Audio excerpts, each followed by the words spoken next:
Born Primitive Outdoor is proud to partner with Montana Knife Company, Marsupial Gear, Evolution Outdoors, Sheep Feet, and Capture Gear. Thanks for tuning in, and thanks to our sponsors.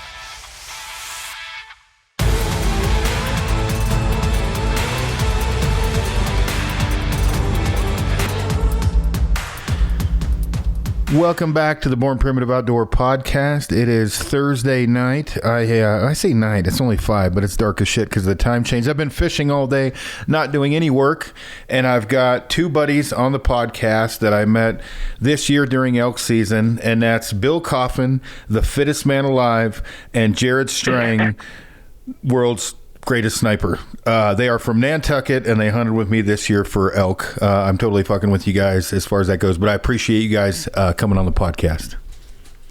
Hey, no worries. So, you guys are in the same... Are you at Bill's house or Jared's house? Where are you guys at? Bill's garage.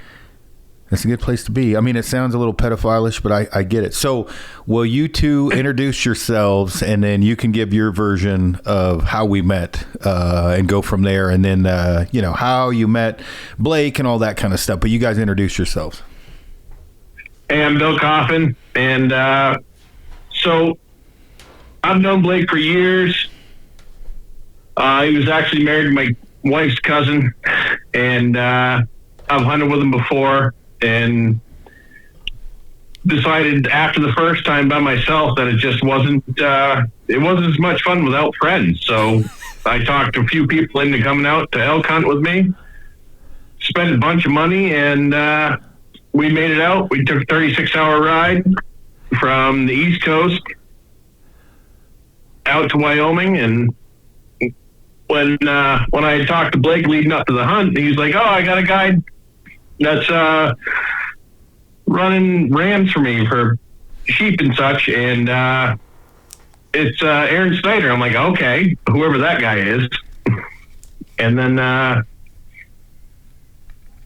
my friend here podcast, and I was like, cool. And then we made it out for the elk hunt, and Blake's like, I broke my back. He's coming back to guide for me. So showed up in camp, and I was like, oh, this guy is going to be some sort of a pompous person, being pretty well known, and comes out, he's actually a cool shit. I appreciate that. So add context to Bill, and I will first say I believe we're all drinking. I think Bill had a head start on us, which is good because it calms you down. So Blake Chamley owns Chamley Outfitting, and he was the outfitter that you booked with, but you hunted with Blake previously, had a good time, and then invited 2 buddies from Nantucket and 1 from Pennsylvania to come back out. Yep. And Jared, you're from Nantucket, and then Mike was one of the other guys from Nantucket, and then Brandon was from, was it PA or Michigan? I can't remember. Pennsylvania. Okay. So how, fuck, my memory's so bad. How many years ago? You said 6 years ago you had hunted with Blake. Was that right? Yeah, 2018. And you shot a good bull then. It about fucking killed you, but you shot a good bull the first time with Blake, didn't you? Yeah, I think it was like 240-inch bull. No. Fuck, it had to have been bigger than that. I saw pictures. 240? 240, 280? Yeah, we never put a tape on it like we did in camp. I would say 280, not 240. It was a good bull. And now from what I remember, and I will say you have many different types of clients, but there's 3 primary clients. There's like the one you have to take serious, the one you really don't like, and the one that's like your buddy. And you guys, from like the time you guys got in camp, it's like, okay, these dudes are cool. So it was like hanging out with friends. And Bill, you talk a lot of shit. But I remember you saying it was the hardest thing you ever did. You shot a good bull and you would never come back. But then you ended up, am I remembering correctly? Yo, absolutely, 100%. I was like, I'm never doing this again. And, 6 years plays a trick on you. It's like having a second kid. You're like, oh, it wasn't that bad the first time. Yeah, you gotta make best friends suffer. All right, it's so more like watching best friends suffer. So Jared, you and Bill have been friends for many years, and you guys are from Nantucket, which, out of all the people I've guided, I can say I've never guided anybody from Nantucket, and 3 of you fuckers showed up. So you and Mike, and so, Bill, Jared, Mike. So Jared, did you go to Jared first? And then you guys kind of picked your people. And as I say that, Jared, introduce yourself, because I know you make some custom knives and things like that. So introduce yourself to everybody a little bit about what you do. Yeah, Jared Strang, one of the 3 Nantucket guys that made it out there. Friends with Bill for a long time, and he wanted me to suffer on this trip as much as he did, just so I didn't feel left out. I do just some knives on the side, mechanic and welder by trade, but enjoy hunting as much as the next guy on this podcast. So we had a list of a handful of friends that we put together. I was definitely in, without a doubt. And as time went on, things changed. Some people dropped out, so that made things a little more difficult. And then when we got down to like the last year, point creep changed everything, and we ended up having to wait another year. And we ended up just at 4 of us, and originally it was going to be 6. So you got what you got, I guess. So when, just so, because I get asked a lot, and I want both of your perspectives on this. I get asked a lot about, hey, I'm looking at coming out west. What do I need to do? Which is a very broad, question as far as like, what do I need to do? Do I go with an outfitter? Do I not?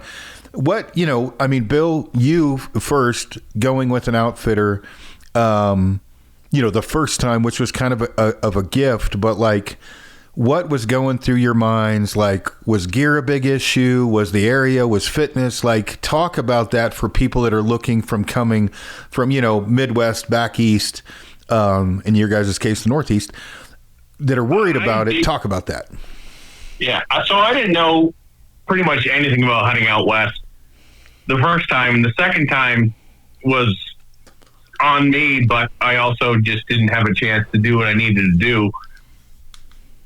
But I come from like sitting in a stand, hunting deer, and waiting for them to come out. So that spot and stock aspect that you guys do out west was a whole like game changer for me. It was a lot harder than I realized, but also it was rewarding. Being able to do that, see them, and then get up on them, and I can tell you, getting your wind up, getting your cardio up, but coming from basically sea level, like 0 feet where we live on Nantucket, it's hard to train out here for what you need to do out there. It doesn't, there's nothing that you can physically do here to prepare yourself for 9,000 feet, let alone 11,000 feet. Yeah, and Bill, you actually killed yours at like 10 something, so you're underselling that. We were over 10,000, I think, when you shot yours. But it's flatter than a monkey's. I've never been to Nantucket, although my girlfriend tells me it's a great place for thrift stores because it's all rich people and they get rid of expensive shit. We'll get to that in a minute, but Nantucket's flatter than fuck. So you guys, not only the farthest rifle range you guys have is 200 or 300 yards, and you're dealing with very flat terrain from what you guys bullshitted with me about. Am I remembering correctly? Yeah, there's no rifle here. It's all shotgun. So Jared and I have kind of found our way into the Savage 220, which is the closest thing we can get to a rifle. We can't use straight wall cartridge. We can't use rifles of any sort for any game. So archery, muzzleloader, and shotguns are what we're allowed. Jared and I kind of pride ourselves on being able to shoot out to distance, 200, 300 yards with a shotgun. And you guys can shoot. I will say that, even though Jared, we'll get into that in a minute. Jared did miss, but it wasn't your shooting. You guys are both, I say gangsters. That's what I call people that actually have killed stuff. You guys both are very effective in Nantucket. You guys kill quite a bit of shit there. Again, my memory, but you guys are successful there. Yeah.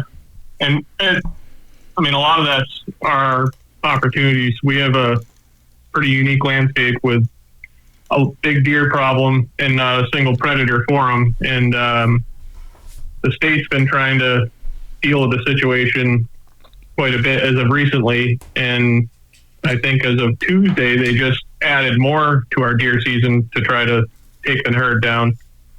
So our season is going to have muzzleloader and archery in September. And then they added an extra month, so we get to hunt all the way till February 14th. Mother of God. So how bad is, I mean, that's pretty wild. How many, I mean, in context, like I've hunted high populated states like, you know, Oklahoma, Texas, Alabama, whatever. Like how many deer can you shoot a year in Nantucket? So right now it's $10 a tag, unlimited does. You start your season with 2 buck tags. And then when January rolls around, you buy your new tag for 2026, they're going to grant you an extra buck tag. So in theory, you could shoot another 3 in January. Now, does that last, does the January tag the year, or does it start again in September? How does that work? It's going to be, it'll last all the way through. So you could technically shoot 3 deer later in the season if you didn't fulfill it in January or February. But if you shoot them in January or February, you cannot shoot again until the next January. A buck. You can kill as many doe as you want. You just can't kill the buck. Yep. Gotcha. Okay. No, you guys sold me on it when you invited me to come out. I'm like, oh, I'll go. I mean, at the very least, I can, you know, get shit-faced with you guys and, you know, shoot little deer. But so what would you guys, you know, coming from there, having not being able to shoot rifles at very, like what I would consider long distance, the fitness side of things, like both perspectives, what would you guys have done different on the shooting and fitness side, or would you not have done anything different at all? It's hard to say because we're limited, but as like you had done another podcast about just being as comfortable as you can with your tools. So I would highly recommend shooting as much as you can. Just getting to know it. I know it's all expensive now, but it's priceless when it only takes 1 bullet to wreck your whole hunt. And then on my perspective on that is, you know, just get as fit as you can. Get your wind up as far as you can. Ride a bike, jog, walk with your pack on as much as you can before you head that out west. But he also proved that you don't have to. Yeah. Yeah, you fucked that up, Bill, because you did kill a big elk, and you're not exactly the pinnacle of fitness. You made it, and that's all that mattered. I think I even mentioned that. Like, we don't have to get there quickly. We just have to get there. But you guys did good, though. I mean, Jared, you got rung through the ringer quite a bit more than Bill. I mean, Bill did have to make an insane climb, but you went the five. I went through every basin for 6 days, and it was fucking trying to chase Peyton is like trying to follow a mountain goat uphill, you know. Yeah, that little he's in shape even for me. Like I can you know, kind of sort of keep up, but he's 20, right? I'm not going to be challenging Caden to climb up the mountain. That kid is tough. No, he's got a 5-foot stride and doesn't weigh shit. No, and I mean he lives up there, but Bill and so Mike and Bill were my clients, and then Brendan, is it Brendan or Brandon? Brandon. I fucked that up. Brandon and Jared were Caden's clients, and Bill and Mike, we hunted basically one area, but Jared and Brandon, you guys had to climb all over Hell's Half Acre to get on elk, and so you guys went through a massive blizzard. I mean, Bill and I went through it too. We just were a lot closer to camp. When I spotted that elk that you guys got, I was sitting at 12-2. if that gives you a perspective to everywhere we went.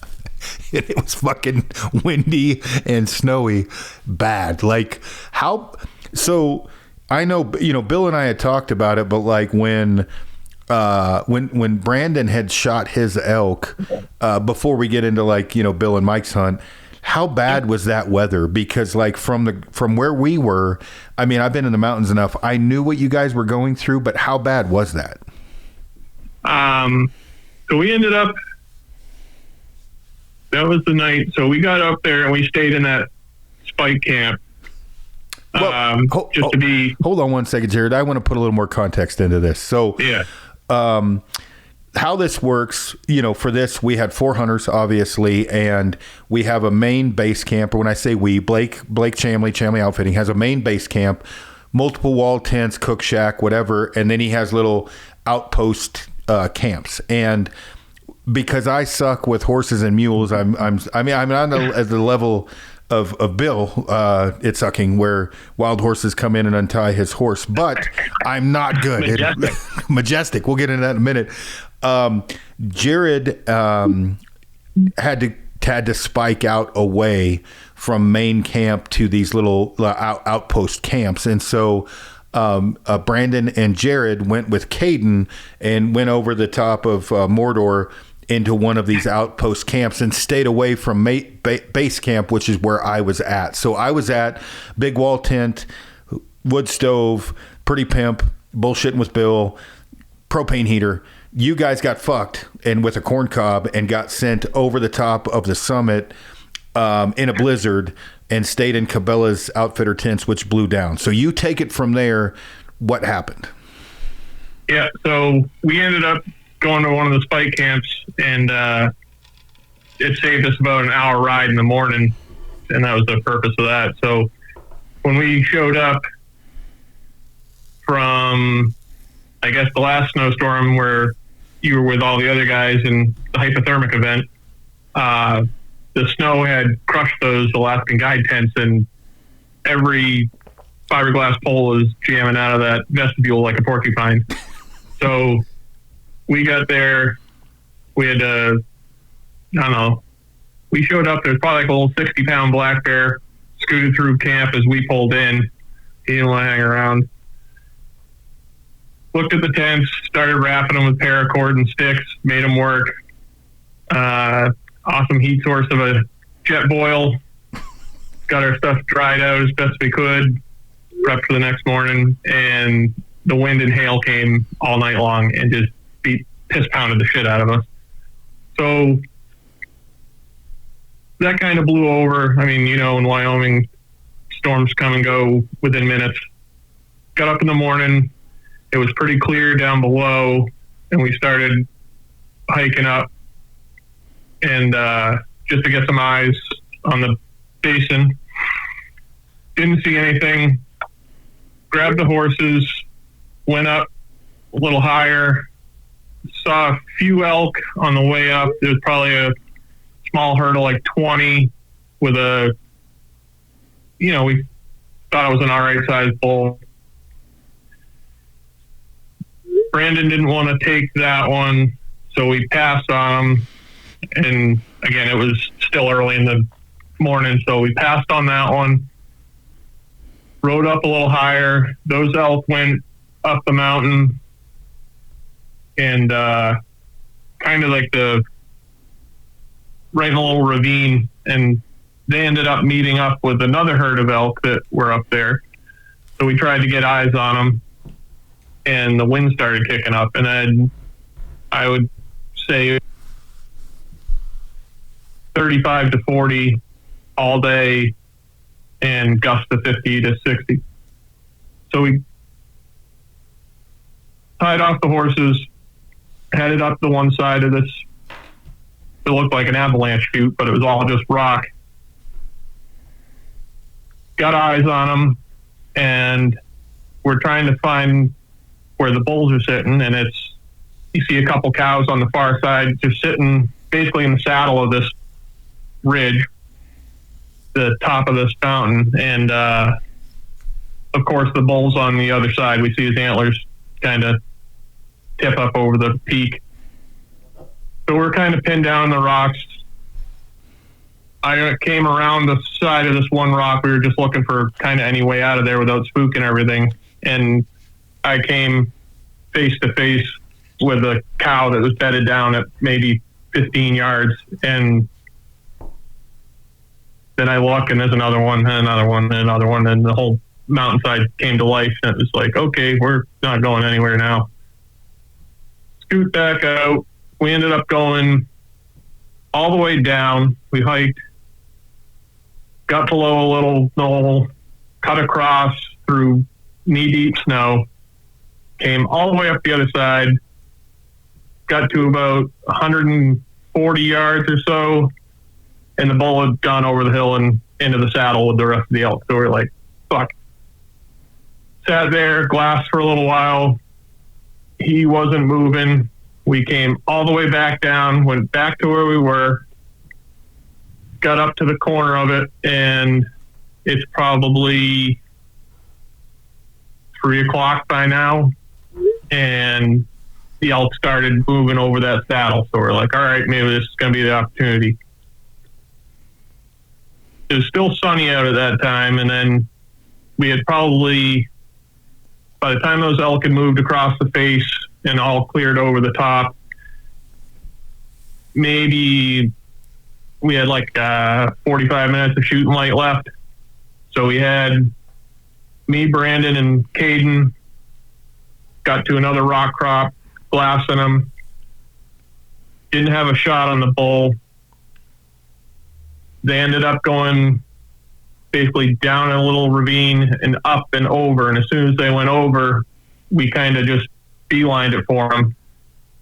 Got to the top of that ravine, and snow and hail and rain started happening. We're like, all right, this has to happen now, or we're just going to pack it out. So Brandon got up. As soon as we got over the last elk got over the top, he set up, got on that bull, and it was like 130-yard shot. He hit it, dropped it there. I went to go back to the horses. Brandon and Caden gutted his real quick, and the weather set in, and it started getting dark. So we all just went back to the horses, got back to the spike camp, went up the next morning, and again, clear in the basin. As soon as we got to the face of the mountain, it was like, I don't know, maybe 10 degrees, blowing 50. Couldn't see Caden 50 feet in front of me. We got to a line of cedars, started a fire for a little bit, got our hands warm. We were thinking about trying to find me a group of elk and something to shoot. And then reality kind of set in that there was no way you were going to see anything. So we just kind of made our way back to quarter and packed out Brandon's elk. So we got up there. It was about 10 a.m. And that's the first animal me and Caden have ever cut up, still wearing mittens the whole time. I never took them off. And Caden did the caping. I quartered it out, and we had that thing tied down. We were back on the horses downhill in an hour. So we did not want to be there any longer than we had to. But so that was day 3. Is that correct? Am I remember that correctly? That was day 5. Because I had one day I ended up trying to hunt on the way out. Gotcha. Okay. And that was the last day there. So rewinding from that, shit show, with, me and Mike and Bill, and I can't, so when me and Mike and Bill went in, we hiked up the basin, and you guys were doing your thing. We climbed up the basin and spotted some elk. Weather wasn't horrible, wasn't warm. We kind of went on the right side. We got bored. I know we were laying there for a while. I took some photos of you guys, and then the elk kind of circled around to the left side of the basin. And when this is all going on, keep in mind Jared and Braden are hell and gone from us in a different area. And this is for Mike's bull, right? And so Mike's not on the podcast. Super great dude. Awesome guy. during the middle, and I'll let, Bill, you can tell some of this story. So when we spotted the elk, whatever's going on with Jared and his crew, we're in one basin. Yep. I leave Bill and I take Mike, and Mike and I head up the basin to go on more or less a little bit easier stalk than what Bill and I did, but somewhat the same stalk, a little more technical as far as a lot more eyeballs, and had to do a little, ducking and diving. Bill, take it from there when Mike and I took off on our stalk, which I think was day 2, or was it day 1? I can't remember. Day. Oh Christ! Was it day 1.5? I can't remember. Third. That was the second day, I think. Second day. Because Thursday is when I killed mine. Yeah, because we had hunted our way in. Me and Caden and Brandon, Bill and Mike had all set up on that first basin when we came in. Me and Brandon had cut off with Caden, and we had probably 100 elk going up the one hillside, and then they just kept going into the timber and disappeared. And then day 2 was when I swung and missed at the end of the day. No, that was first day. Yeah. Oh, that's right. We were on the way to camp. So that was day 1 too. So day 1, I forgot about that. I about killed. You beat the hell out of Brandon. Yeah. Even for me. Yeah, you guys went up that mountain to the south. Yeah, that was a mistake. Turn around and come back. Yeah, I feel bad about that. I pulled those mules down and horses down a cliff where I don't know shit. I'm like, well, I guess if they'll follow me, we're good. And yeah, I forgot about that. So that was day 1. So let's not count day 1. So day 2, day 2, I think is when Mike killed his. Yeah. Right. And you guys left me up there, and I was gonna sit there and spot for you guys. I've actually glassed more that day than I've ever glassed in my life. Just to make sure that those elk hadn't moved, so he could have a successful hunt. And I'm sitting there and I'm glassing them. They haven't moved for shit. And you guys made it up. I don't know. It was probably an hour later. Shot his, which is about the narrowest one I've ever seen. And same with me. 27 inches wide, and it scored over 300 inches. So, but go ahead. Right.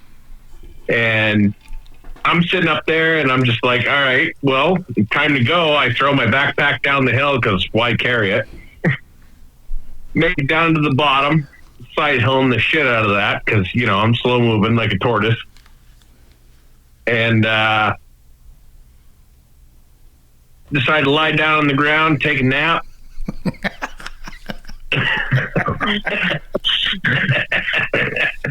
Because, ain't shit going on. You guys aren't moving. I'm watching. So I wake up, I roll over, stand up, and all of a sudden there's 10 horses charging me. I'm like, these got to be the wild horses Blake's been talking about for years, how he hates them and they're ruining the landscape. And it was majestic.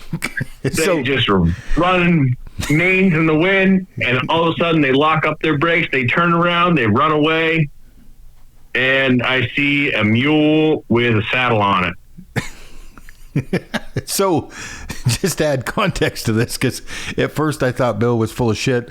So when I say that, I asked Bill, which is my bad, but Bill, I would believe when Bill says he knows how to do something, he is not lying. So when we tied everything up, I said, Bill, can you tie a bowline? Yeah, I'm good. He ties his mule up. I tie everybody ties their shit up. I think I checked Mike's, and we take off. Bill stays. We kill the elk. I'll go into that side of things here in a minute. We come back down, and Bill says, my horse untied the knot, and it ran away with wild horses. And I'm like, what the fuck are you talking about? And take it over from there, Bill, because that's the story you were telling. You wake up from your nap, your mule is gone, and there's wild horses running around with your mule. So here I am, probably, I don't know, quarter mile from the mules, horses, everything we had to fucking pack this mule out that Mike shot. And I wake up, I see that thing run away with the saddle on it. I'm like, shit. The outfitter's going to send me back to the trucks, and I'm going to have to walk out here tonight. And it's a 4-hour horse ride, not a 4-hour walk. So I'm basically shitting my pants thinking I got to do this fucking walk by myself. So I walked back to my gear that I left where it was because the other hunter, Mike, was walking out to collect stuff. And then I turn around, walk with him back to the horses, and I'm like, hey, we got a problem. He's like, what? I'm like, one of the horses is gone. So he's like, oh, it's mine, isn't it? Because I don't know how to tie a knot. I'm like, no, it's mine. So hold on, we got to add more. So Mike and I go up, and we make great stalk. You know, we're in snow. I mean, boulders, like very technical. We get up into the tree line, like last of the trees. I stop Mike. I'm like, dude, we're close. I can see cows. We wait quite a while. Somewhere in the middle of waiting, bull pops up. Mike shoots it a couple times. Bull's down. Good bull, over 300 inches. We get some photos. We're caping it out. I'm like, hey, Mike, go down. I'm going to stay here, finish caping this out. You know, go down and grab the mule and, you know, bring it up here. Go find Bill, whatever.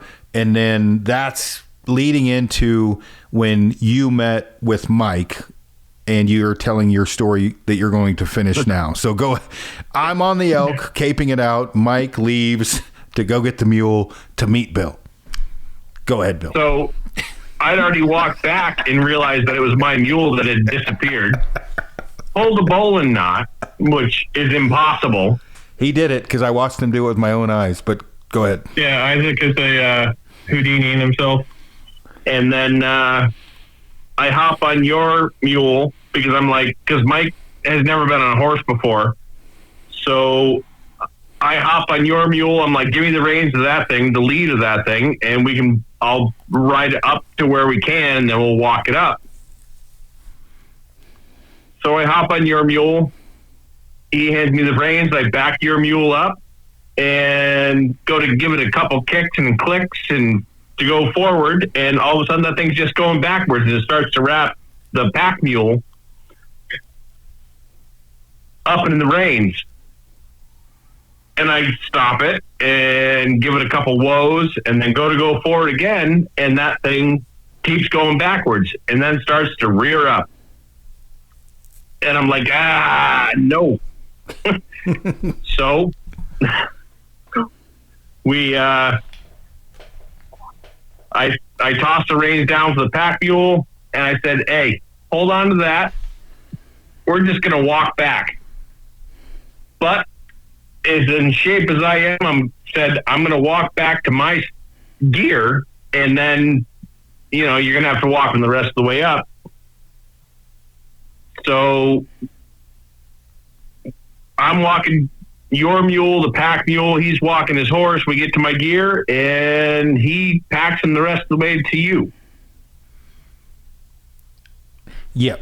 So this is not sounding overly professional because I'm not great with horses. So keep in mind, this is not Blake's fault that I suck with horses. So Mike brings up you know, the mule. Bill's down lower. I've got it all caped out, and you know, it's in, you know, whatever game bags and loaded up. Didn't tighten up the cinch strap enough, which you're supposed to check, and I don't know that. So and keep in mind, I'm helping Blake because he's injured himself. I'm good at killing, not good with mules and horses. So for anybody, you know, don't be too hard on me. Saddlebags pivot, game bags go under the mule goes a little bit ape shit. We have to retrain. Oh yeah, I have to tighten that thing up. We load it up, and then we get everything, front and rear quarters, back straps, everything else but the head and cape. I carry that on my shoulders down to the trail. I think Mike led the mule down. Leave that there because I'm like, we'll come back and get that, and then head down to Bill, where when I got down there, Bill says my mule untied the knot and he's running around with wild horses. And I'm like, man, they can't be wild horses. And I'm like, but man, Blake's going to shit if those horses got loose. What we don't know, because I'm new, is that's where they come to graze, right? So there's a fence and they hang out there and graze. I don't know that. So we're going down the trail and here comes the packer and says, hey, did you lose a mule? And I'm like, thank Christ, Bill. Funny story. Yeah. so I'm thinking, one, Bill's a moron because he didn't tie a bowline correctly, which he did. But that mule is a wizard, and I watched him untie a bowline, like literally watched him do it. And then we get to camp, go back up. Since Mike's bull was so narrow, and whatever, trying to get it, it ended up being easier. I just ended up packing the head back to camp and, get that taken care of, whatever. It's Admiration Day. Mike got a good bull. We got Bill's not tying mule back. Everything's good.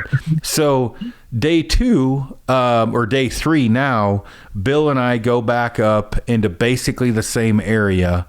And Bill, I'll let you take it from there because we don't know what Jared and Brandon are doing at this point. They're off in the wild beyonder doing their own thing. And so, Bill, you take it from there and I'll dive in when I need to when you killed your bull. So we were pretty much in the same area as Mike was. We were glassing these things. There was a string of mules. They looked like ants on the horizon, marching 2 by 2. And we're watching them, and there's just a pile of them. There's a couple of good shooters in the herd. So Aron looks at me and goes, we got to make it over there to shoot them. And it's going to take about 4 hours, as best I can tell, for you to fucking get over there. I'm like, yeah, I'm out of shape. I get that. And so we go lighten our load. I load my essentials in his pack, and he's already beat from a few days of this hunt from us East Coast sea level guys. And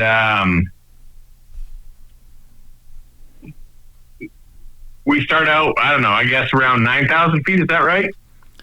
Yeah. I mean, we were on the right side of the basin. We crossed down to the basin to go to the left side, drop our gear.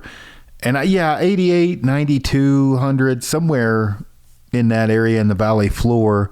And, pretty much in the same spot we were at the day before, but just this bull was up higher. And those elk were on the far right side, way above tree line, circling to the left.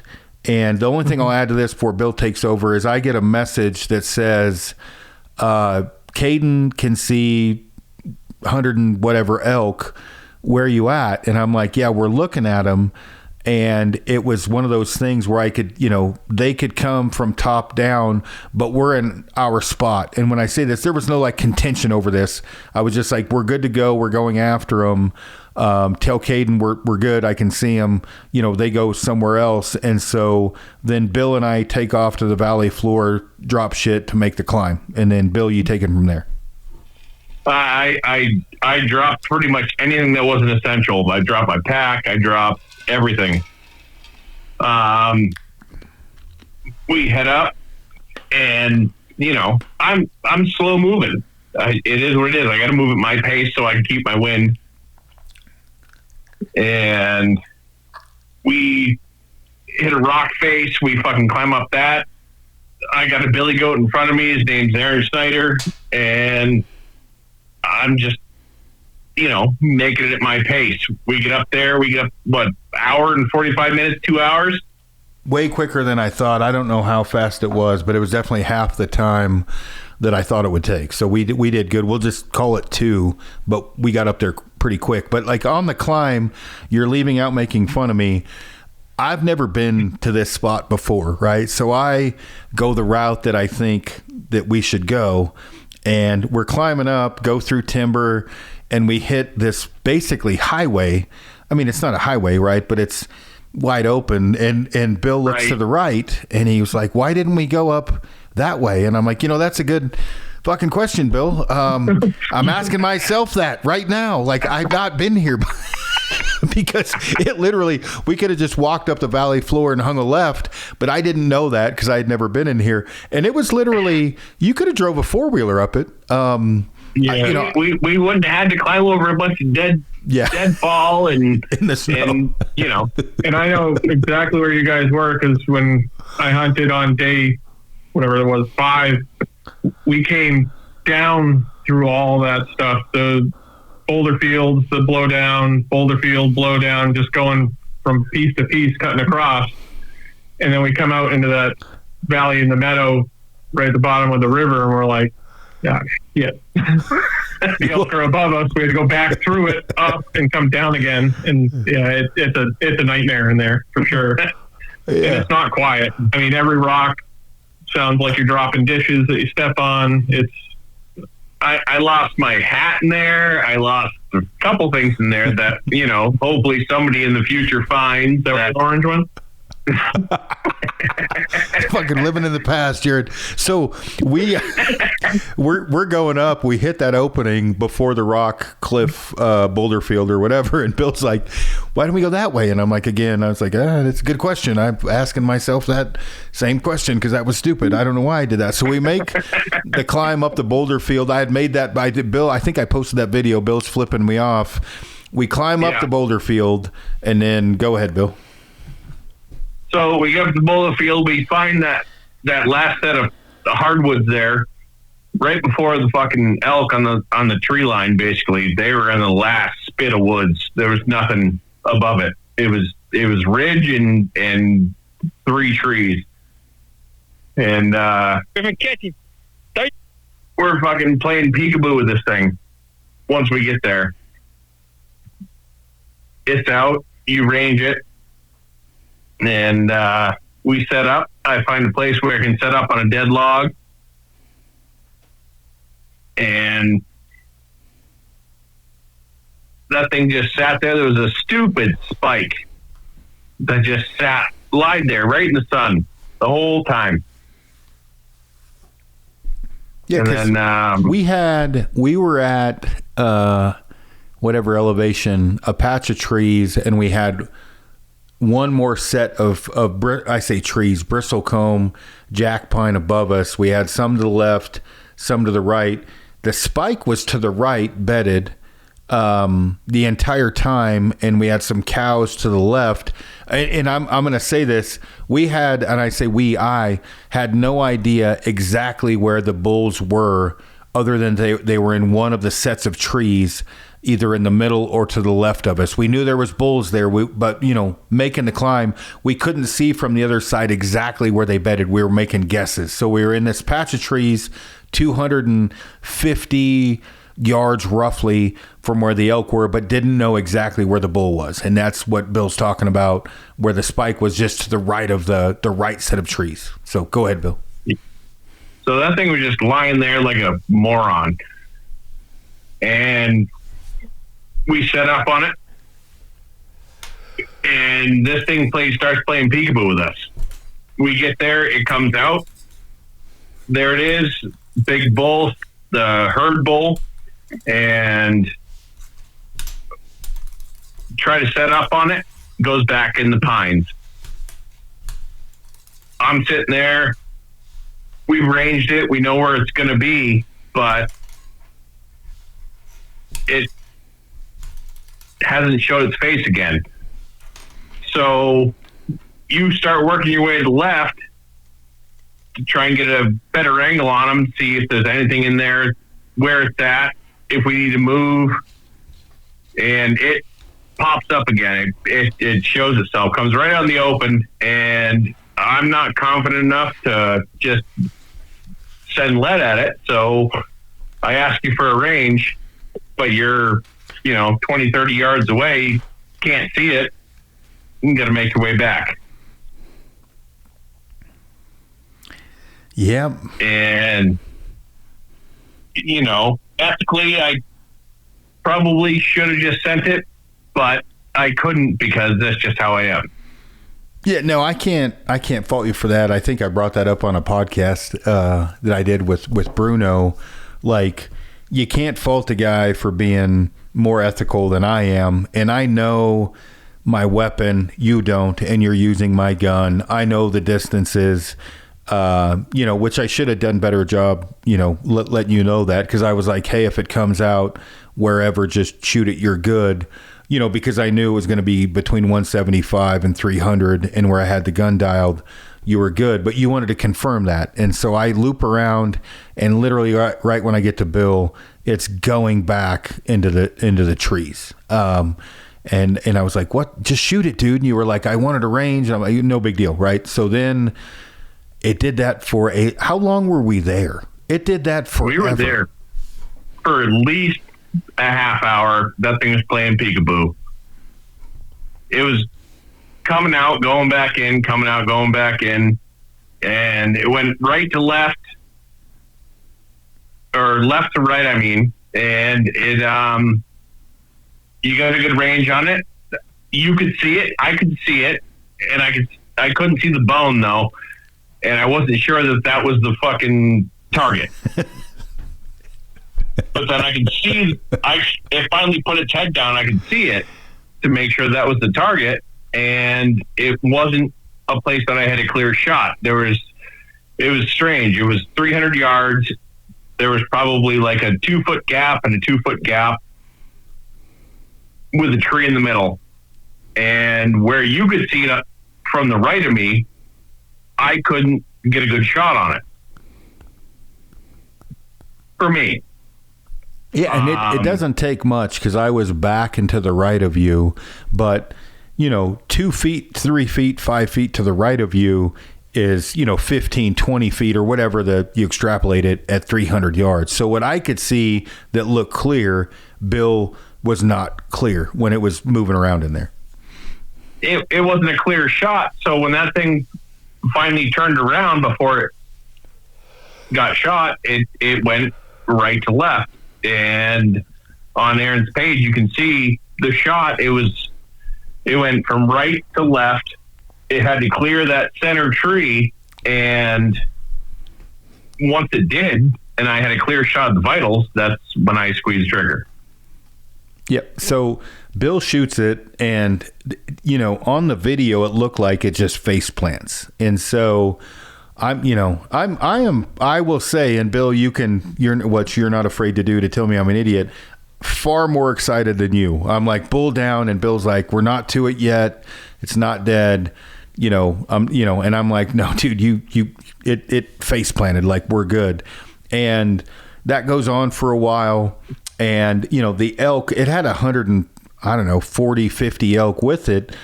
The elk are, Bill and I are bullshitting, let's wait, see whatever. They come out, and Bill was like, are you sure I hit it? And I'm like, yeah, you hit it. And he's like, I can see a big bull up there. And I look up, and I'm like, dude, that's a dink. That's not the bull you shot.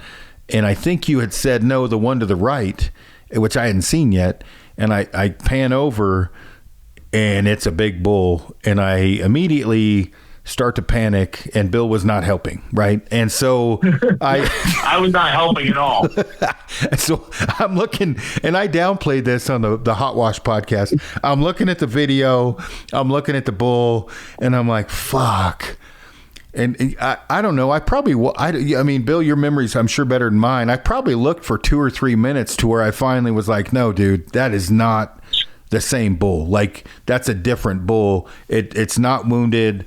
And this is my memory. So Bill, take it from there, because I'm remembering after 2 or 3 minutes, I was pretty confident that was not the same bull. No, absolutely. And you had a better view than I did at the whole scene, but it was one of those, I saw that other bull and I was like, oh shit, did I miss completely? That other bull was big. And I only saw one big, like 350 plus bull when they circled from the right side to the left side of the basin. So only had seeing one when we watched him we probably watched him for an hour or, a long time circling around. I then did start to shit my pants a little because I had only seen one 350 plus bull, and the bull that Bill had seen going up and over was every bit of that. And so I did start to shit my pants slightly, enough to need to wipe, because I'm like, oh, fuck. But looking at it, and you and I had a conversation, I'm like, Bill, that bull's narrower with longer main beams. From my memory, I'm like, it can't be the same bull, and it's unmarked. It's fine. It hasn't been hit.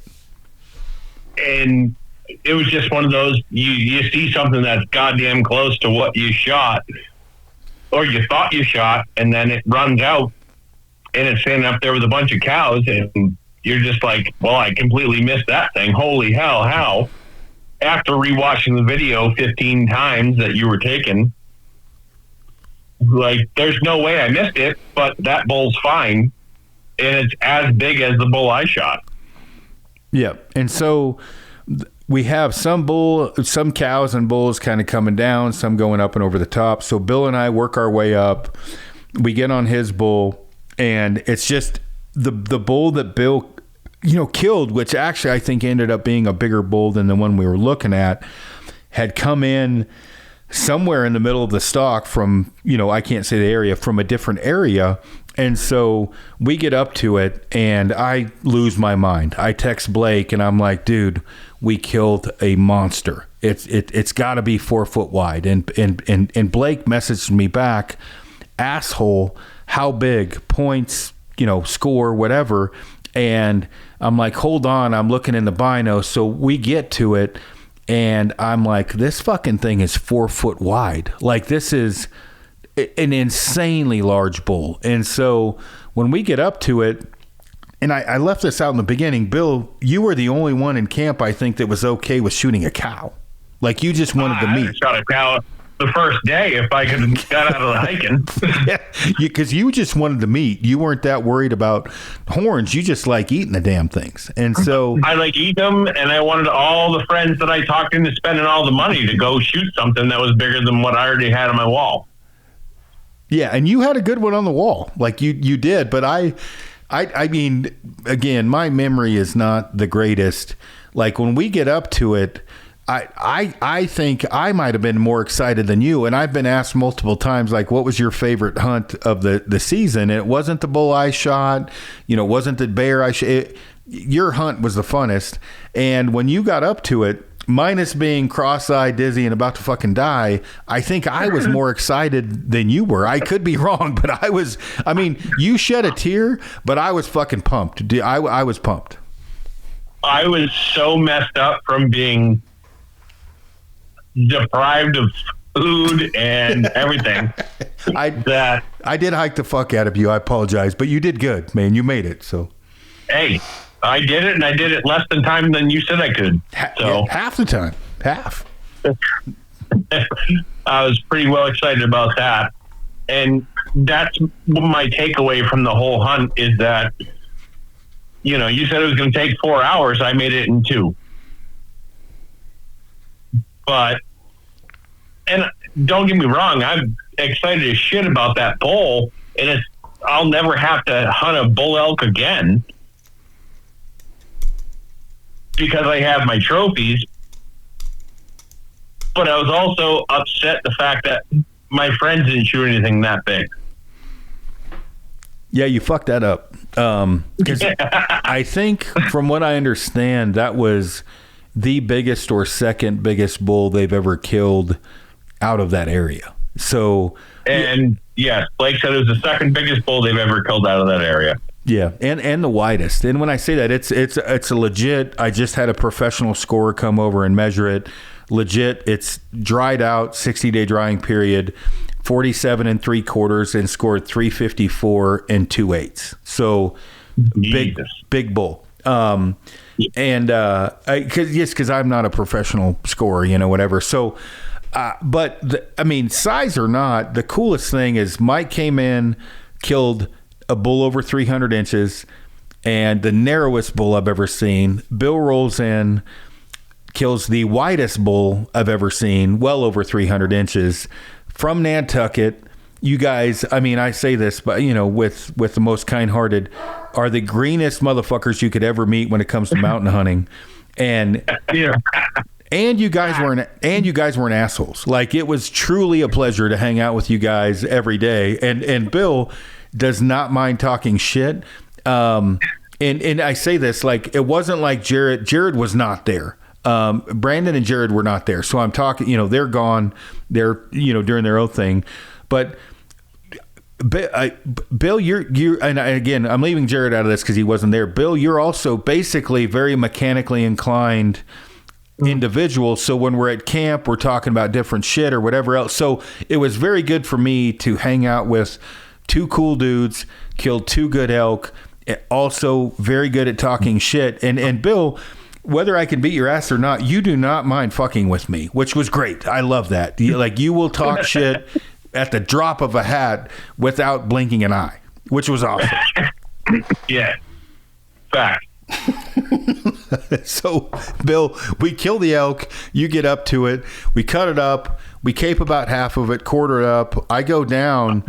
Whatever. I almost die because I'm fucking famished.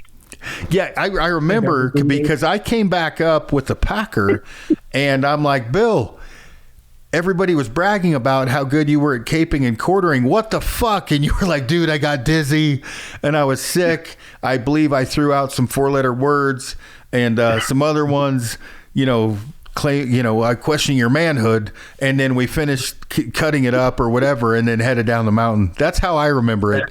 But my memory's not great. You could have said fucking anything to me at that point, and that picture of me eating Doritos proves it all. Like, I was dying. I just remember It wasn't a salad. When I left, I was like, hey, you're good at this? Yeah. I'm like, okay, we got half of it done. I'm going to go get the mules, finish up the other half. We get through the boulder field with the mules. We get up there. Not much was done. You were sitting on your ass eating fucking Doritos.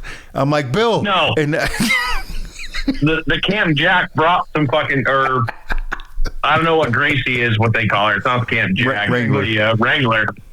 I was like, I need something because I'm dying right now.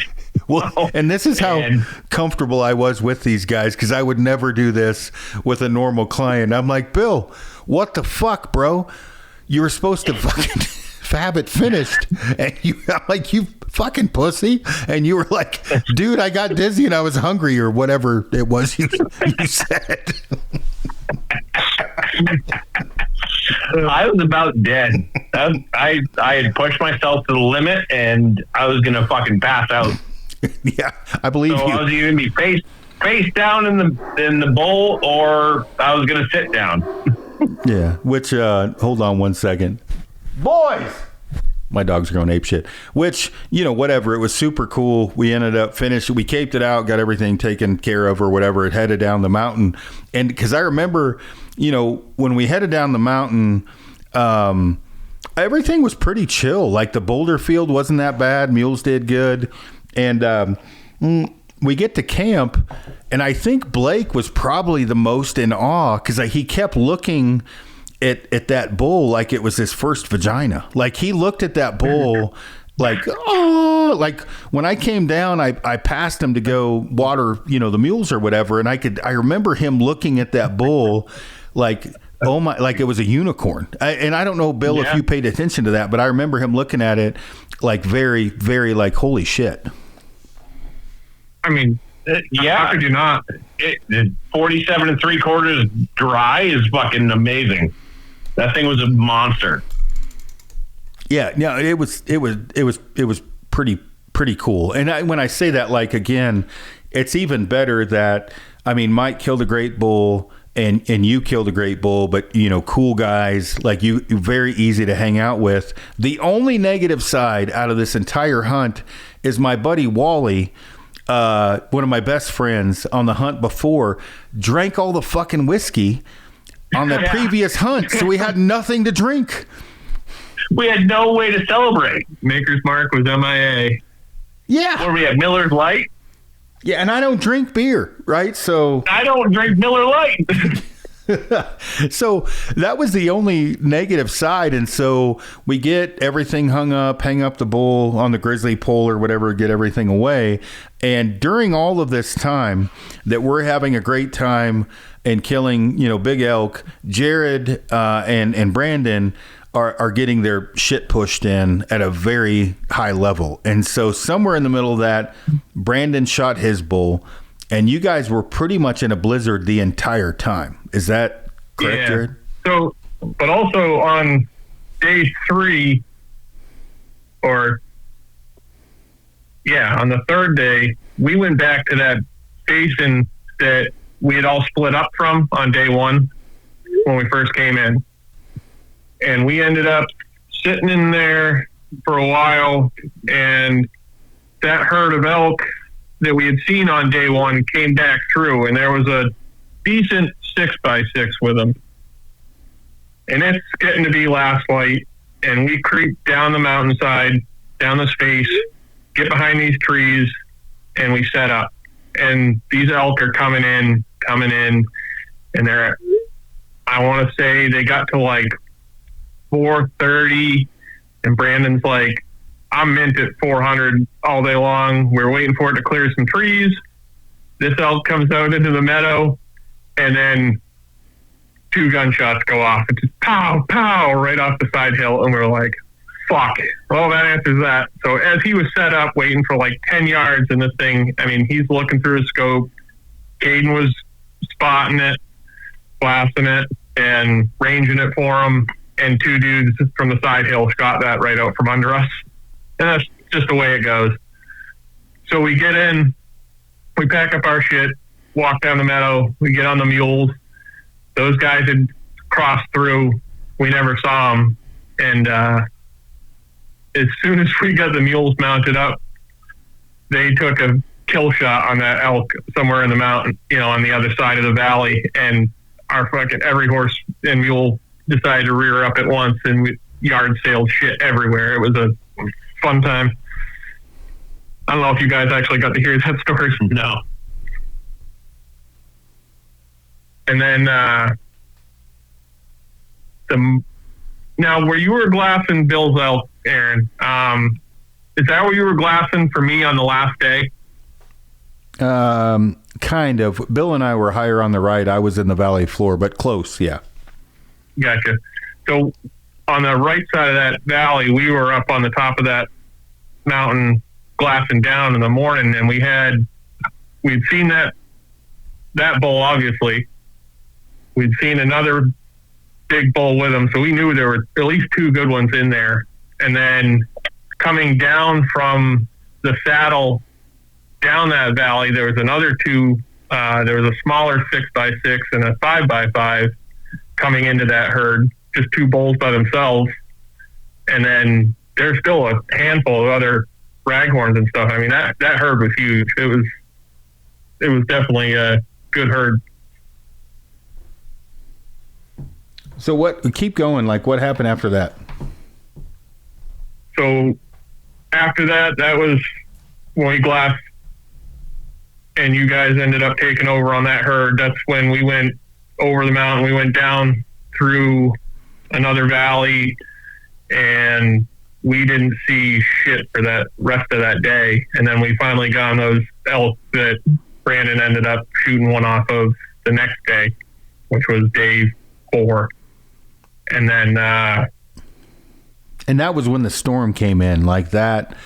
You guys killed that bull and had to come back the next day because the weather was so bad. Yeah, and we ended up, I mean, we were in the middle of that blizzard when we were quartering that thing out. Like I said, we never took our mittens off quartering that thing out. It was what it was. It was frostbite. Like, my nose got frostbite. I had skin peeling off when I got back. It was as much as you think you're going to be prepared for it, take another step and just have your shit together. I mean, it was so windy, like, I don't think you could have started a fire anyways unless you had a really good wind block. But we were on the wind side of that mountain. There was nothing you could do. It was just cut this thing up and get out of here. I mean, from getting it the night before, like, was good that they pulled the gut pile away because that thing was frozen solid to the ground. The elk was stiff as a board. We had all we could just to split the legs apart to get in to start quartering it. It's hard to cut frozen meat, that's for sure, with just the regular knives that you have. So you never know what you're going to come across in these situations. I know you guys on the past couple podcasts, you've been talking about preparedness and having your shit together, but we had all 4 seasons in a day, and that's Wyoming weather. Yeah. And I mean, that's, part of, with what, whatever we talk about, like it's a different world when you're up that high in October and November. It's just a different ball game. And on day 2, it was 70, and then day 3 and 4 was in the teens and blowing 40.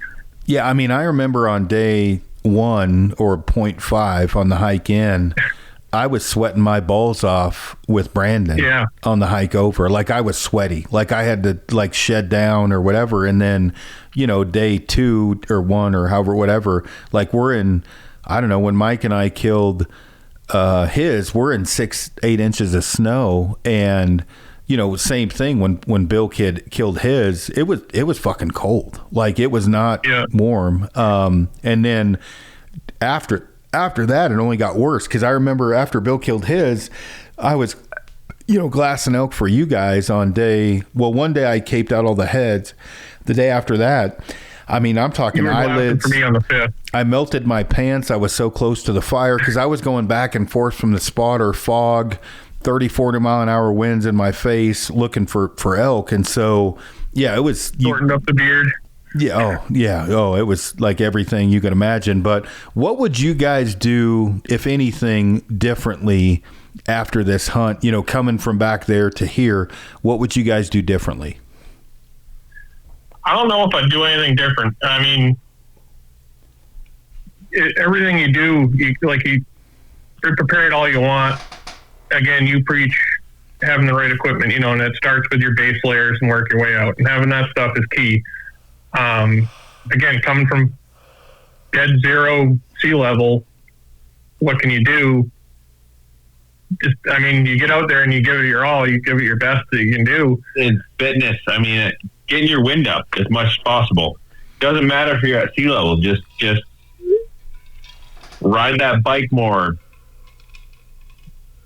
I dropped 100 pounds in a year to do this hunt. So I busted my ass, and then it definitely paid off. I know I wouldn't have been able to do it before. So gear wise, fitness, like talk about that. Like you said, do everything you can fitness wise. Would you guys have changed anything on the rifles, on the gear? Like, any advice for anybody like listening in?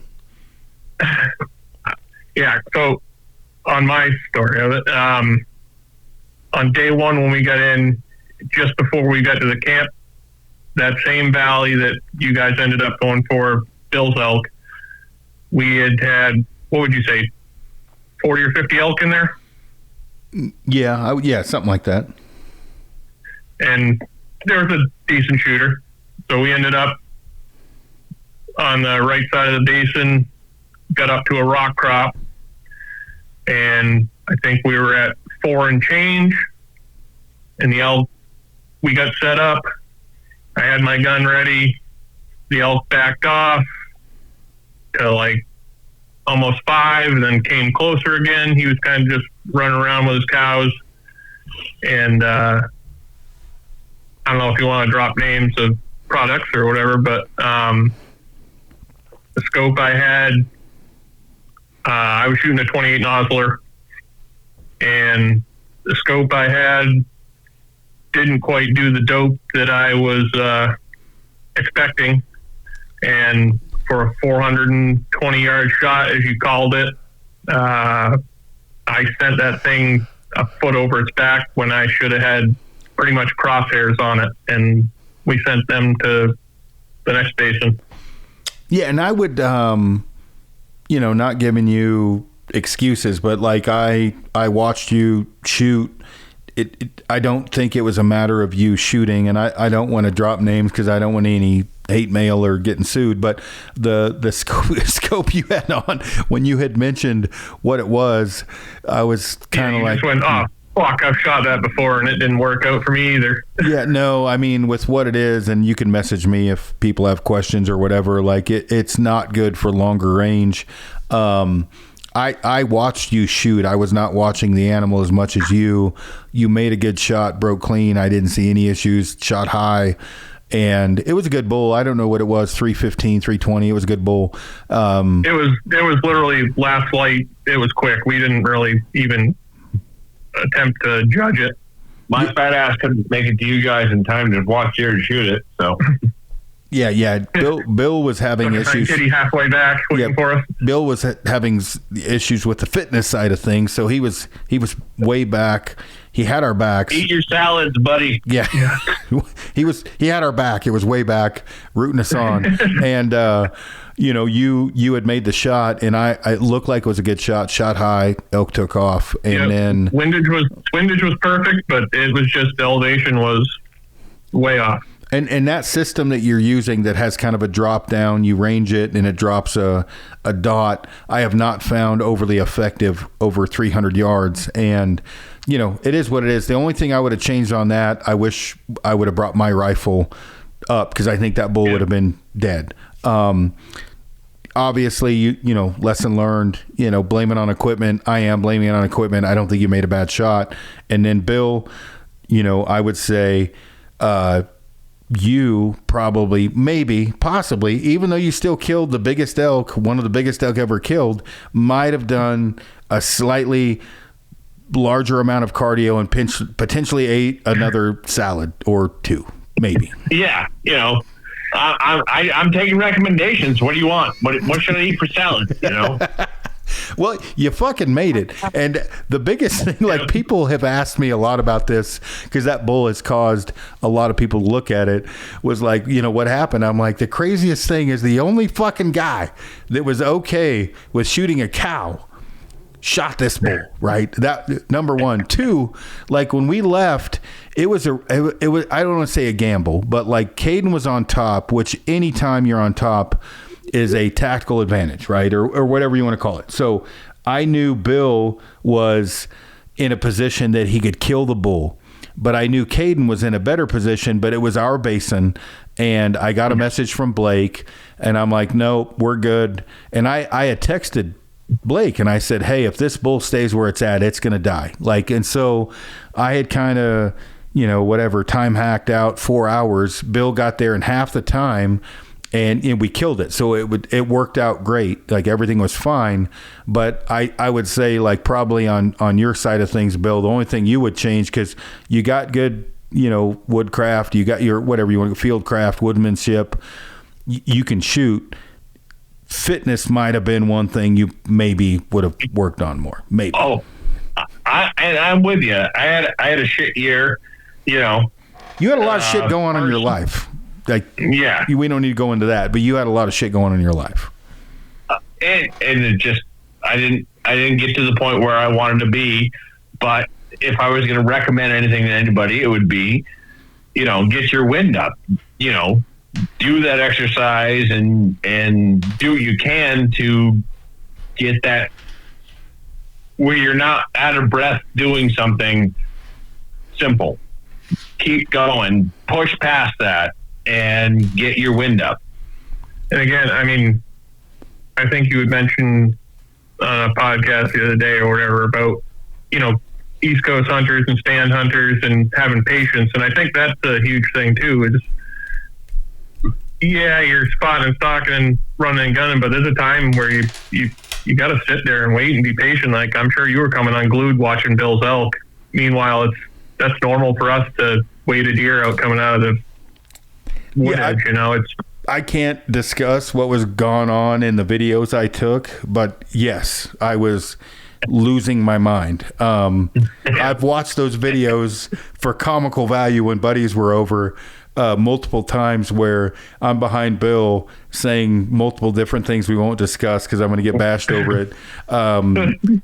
Patience was not at the top of. I definitely was. I don't know how many times I said just kill it. Fucking shoot. Yeah, that. I do not have the patience that you guys have. That's for sure. But and Jared doesn't have the patience with me either. It's one of those things. I've always been a slow shot, but I want to make sure it's an ethical kill. Yeah. And I mean, you did good. I when people ask that, I'm like, hey, even though I'm acting like a spaz behind him, because you can hear me, kill it, shoot it now, kill it. It goes behind a tree. I've watched the video. I was laughing. I had a bunch of buddies over, and a couple of them are like very like high level snipers or whatever. And you can hear me like, fuck, when it went behind the tree. And they were like, what? And I'm like, well, Bill's angle was different than mine. And so even though I said fuck, I think Bill might have had a better shot when I said fuck, because I'm, 5 feet back, 5 feet to the right. And, whatever, it worked out great.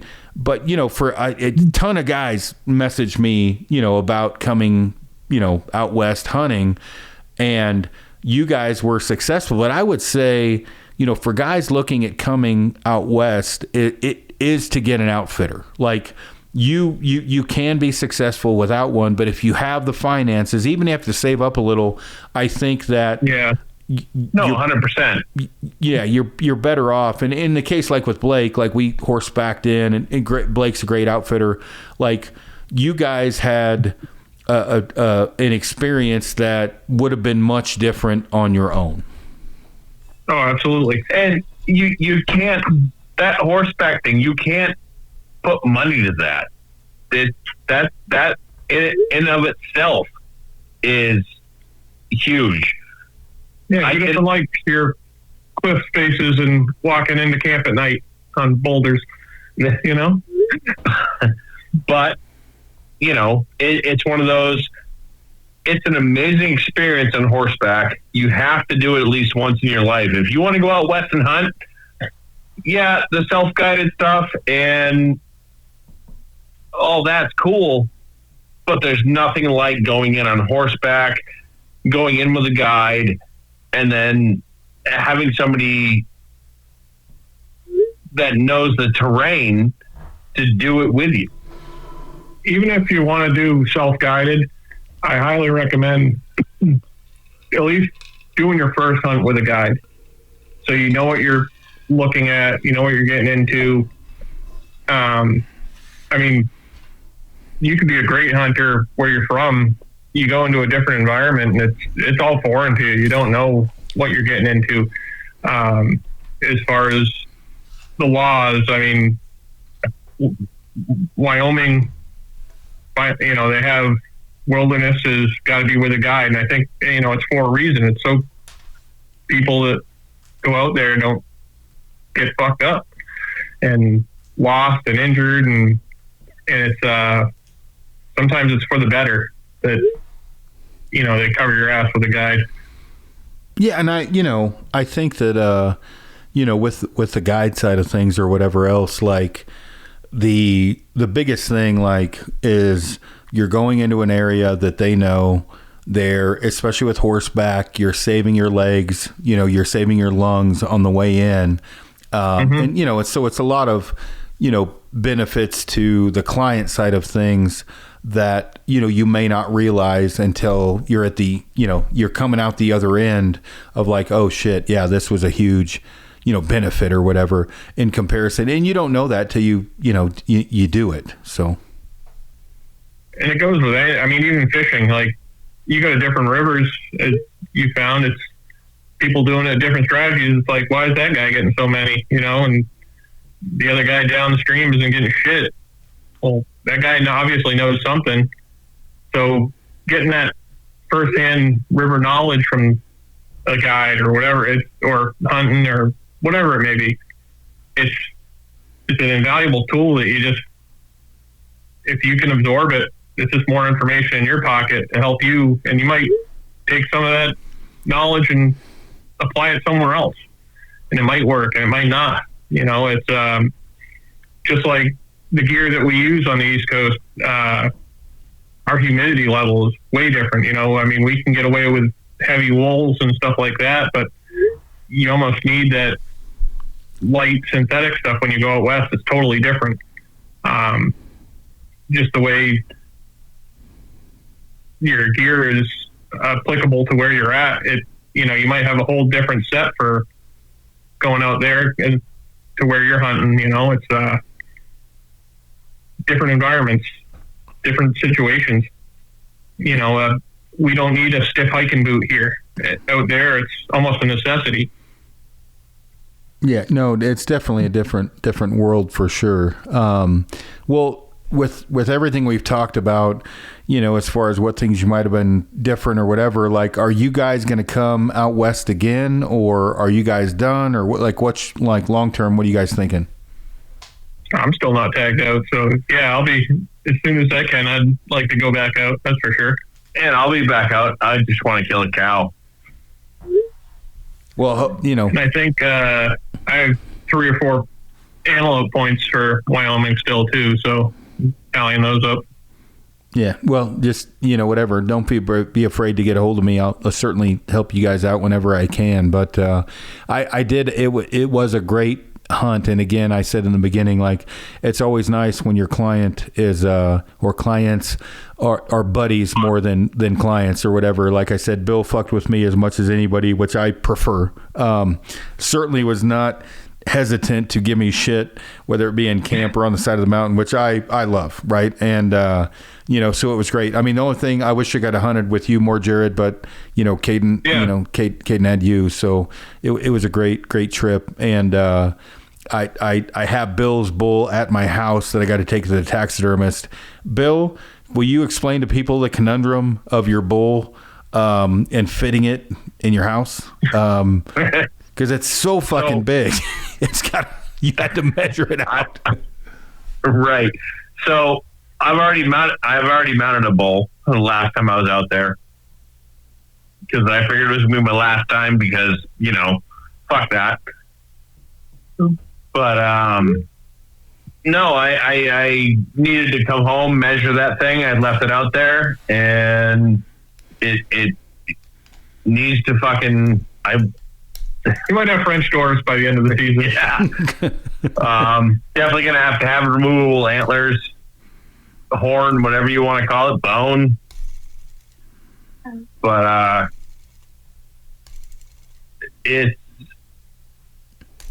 didn't want to do another one, but I'm gonna have to move that one into my dining room, and I have the room for it. It just has to be mounted a very specific way. Yeah, which is a good problem to have. And I mean, I have that in my, garage. And so I've had people come over and they're like, is that the bull? And I'm like, yeah, that's the one, Bill killed. And I got to say, we did a photo shoot the other day with a hoodie that's coming out, and my editing guy might take into this. It's called a bushcraft hoodie. It's basically a 90% merino, 10% synthetic, hoodie for kind of like what we were up against on the mountain when we were on this hunt. And they were like, hey, can we take that on the photo shoot? And out of fairness to Bill, since I didn't kill it, we damn near strapped that bitch to my pack to LARP, like to fake it. But I was like, one, anybody that's a hater is going to figure out real quick that bull Bill killed if it's on my pack. And then two, in fairness to Bill, I didn't want to throw it on my pack, but it definitely turned some heads in my garage when guys come over and they're like, holy shit, because it's just not normal. I mean, it's main beam length is good, its tine length is good, but the width is just insane. And so I did not LARP with your bull, Bill, but I was very tempted to throw that bitch on my pack for a fake photo shoot. So the other thing is, Aaron, that I want to invite you out here to see the East Coast, to be able to deal with maybe make some gear for us East Coast hunters. Yeah, no, I'm all for it. It's a different territory, and all the stuff that I packed and brought with me, I bought last time when I went out hunting, so I knew what it was like out there, but that stuff does not work here. Yeah, no, I'm all for it. We actually have an extreme cold weather whitetail jacket coming out, so I'll bring that, and then you can pick it apart and say it sucks or not for whitetail. It's different out here than it hits out there. Are they all cracked out? I mean, like Alabama, it takes 5 minutes for me to grab my bow when there's a doe below me before they blow out. No, they're not like that at all. But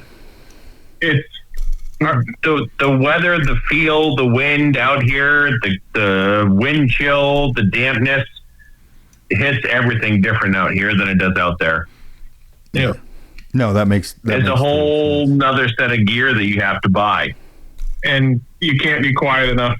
That's the one thing we have found. Yeah, no, that'll be cool. I'll definitely take you guys up on that, because you guys, it's like the first time I hunted Alabama, the deer are cracked out. You got to be quieter, and then humidity wise, like a wet cold is much different than a dry cold. Like 40 degrees where you guys are at is probably like 15 here. Yeah, I mean our deer. I mean, again, this place is super unique with what we have for a deer herd, and they're used to people more than anything. I mean, any given night, I can have 7 to 13 deer in my yard, and there's probably 3 or 4 that I can pet. It's they're always in yards. They're always around people. They're pretty easy to obtain, I'll say. And there's a lot of them. That's for sure. But they're it's, for better words, I guess it's urban hunting in a way. Well, that sounds better than packing one out for 3 miles. So I'm all in. I'll definitely come out for sure. Yeah, your farthest drag's maybe a couple hundred yards if you make a bad shot. I mean, we've had, I don't know, I think a couple thousand. Yeah, how many deer have you got this year so far, Bill? Yeah, Bill's got 4 since we've been back. I think I've shot, my kids got 2. We're allowed to, so we have 2 weeks of shotgun season here, and we can do deer drives. I think in the group that I hunt with, there's 11 of us, and we ended up with 22 deer in 6.5 hours. Good Lord. So I'm not like, I have and I've never used it because I bought it for my buddy, or I bought it because my buddy asked me to go hunting. I bought a Benelli Supernova. What are you guys using? Totally off subject of Western hunting and elk. What are you guys using for shotgun hunting? Because that's not something I'm like buffed up on. Like, so if we're driving deer and pushing, I have a Maxus Browning Maxus 12 gauge. We're using double aught buck or slugs. Couple guys pushing through. You have standers, and that's that. If I'm stand hunting, like me and Bill typically do, we both have Savage 220s, 20 gauge rifle barrel, 3-shot bolt action, and that gun we've got pretty proficient with. I took a doe at 307 yards the other day, and then I shot a 7-point this morning at 153. It's drops them in their tracks. We've had pretty good luck with that. And there's most seasons we've probably, you can average 15 to 20 deer. And as long as people eat it, I mean, me and Bill both love to butcher and process stuff like that. So we'll typically fill our freezers, and then if people want it, I have no problem helping out, giving people meat. They just started a hush program, which is good. And like I said, the island's got this big problem with the deer, and they're trying to whittle them down. They estimate the herd at 10,000. 100 per square acre. And you have 30,000 square acres. Yeah, but that's a lot of deer.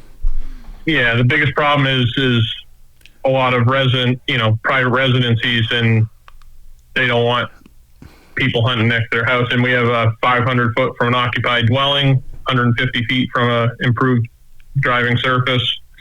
So that's the biggest hardship, is dealing with the distances, because that's where the deer are typically eating people's plants. Yeah, no, that makes sense. Well, at some point in time, maybe next year, whenever I'll figure it out, I'll definitely come out and go hunting with you guys. But it definitely a world of difference between Western hunting and where you guys are at. But Yeah, I appreciate it, but we're about to hit an hour and a half. Is there anything you guys want to add, to the podcast before we hop off here? I'd say if you're thinking about going west, no matter where you're from or whatever, but prepare yourself and definitely do it. And don't underestimate yourself. Bill proved hands down that it doesn't matter. You just, at your pace, you can still get it done. I busted my ass, went all over Hell's Half Acre, had an attempt, and it didn't pan out. And I'm absolutely 100%, I would still go back in a heartbeat if you asked me the second that it ended. If you ask me tomorrow, I'll still say, yes, I'd go back. It was an experience that you can't get unless you go do it. Bill, I know you have something to say because you normally can't shut the fuck up. So, Bill, go ahead.